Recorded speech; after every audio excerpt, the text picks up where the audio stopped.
For 4 years in the United States of America, we had a president who stood up at press conferences and talked tough about Vladimir Putin, and then Putin invaded Ukraine and destroyed a significant chunk of the country. The path to peace and the path to prosperity is maybe engaging in diplomacy. We tried the pathway of Joe Biden of thumping our chest and pretending that the President of the United States' words mattered more than the President of the United States' actions. What makes America a good country is America engaging in diplomacy. That's what President Trump is doing. Can I ask you? Sure. Yeah? Yeah. Okay.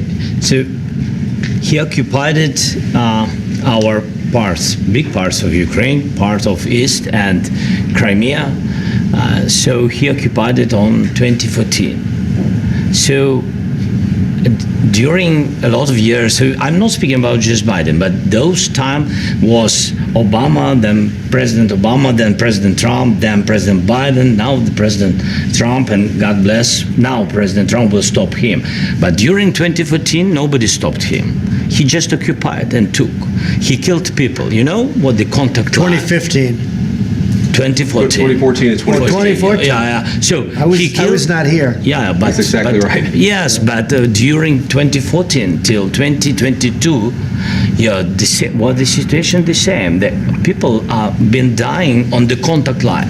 Nobody stopped him. You know that we had conversations with him, a lot of conversation, my bilateral conversation, and we signed with him, me, like a new president. In 2019, I signed with him the deal. I signed with him, Macron and Merkel, we signed ceasefire. All of them told me that he will never go. We signed him with gas contract. Yes, but after that, he broken this ceasefire. He killed our people and he didn't exchange prisoners. We signed the exchange of prisoners, but he didn't do it. What kind of diplomacy, JD, you are speaking about? What do you mean?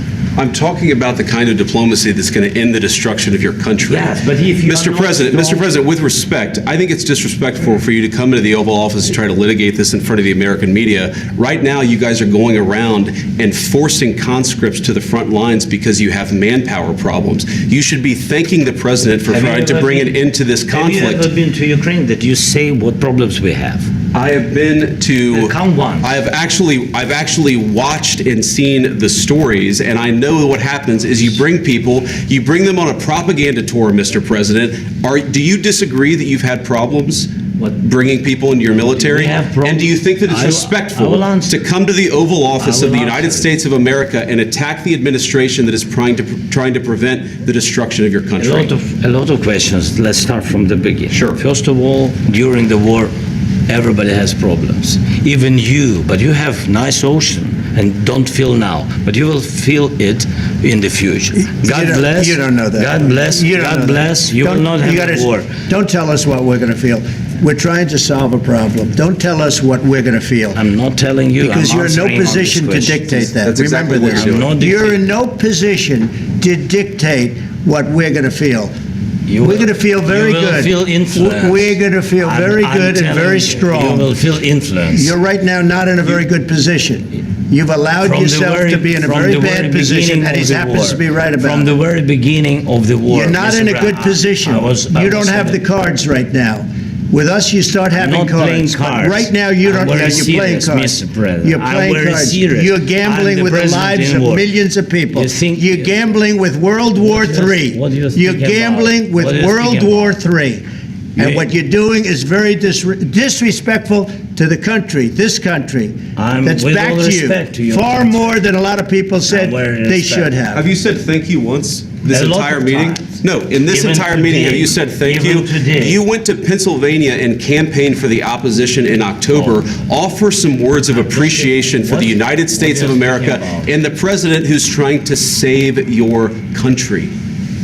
Please, you think that if you will speak very loudly about the war, He's not speaking loudly. He's not speaking loudly. Your country is in big trouble. Can I answer? Wait a minute. No. You've done a lot of talking. Your country is in big trouble. I know. You're not winning. You're not winning this.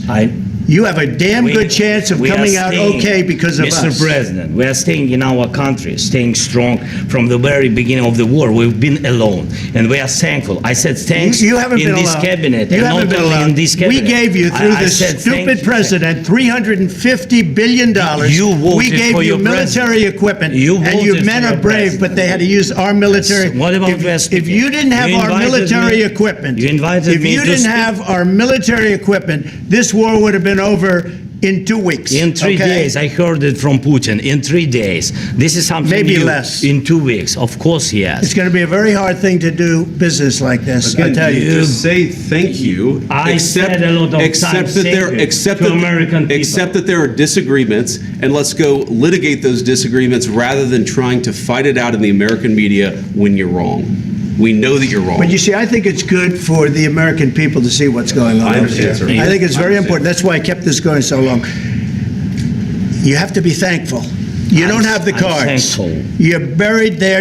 Your people are dying. tell you You're again, running low I know. on soldiers. Don't- Listen, don't please, you're running Mr. low on President. soldiers. It would be a damn good thing. Mr. And then President. then you tell us, I don't want a ceasefire. I don't want a ceasefire. I want to go and I wanted this. Look. If you could get a ceasefire right now, I tell you, you take it so the bullets stop flying and your men stop getting killed. Of course, we want to stop the war. But you're saying you don't want a ceasefire. But I said to you, I want a ceasefire. with guarantees. Because you'll get a ceasefire faster than an agreement. Ask our people about ceasefire, what they think. That wasn't doesn't with matter me. for you what- that what wasn't this with me. means.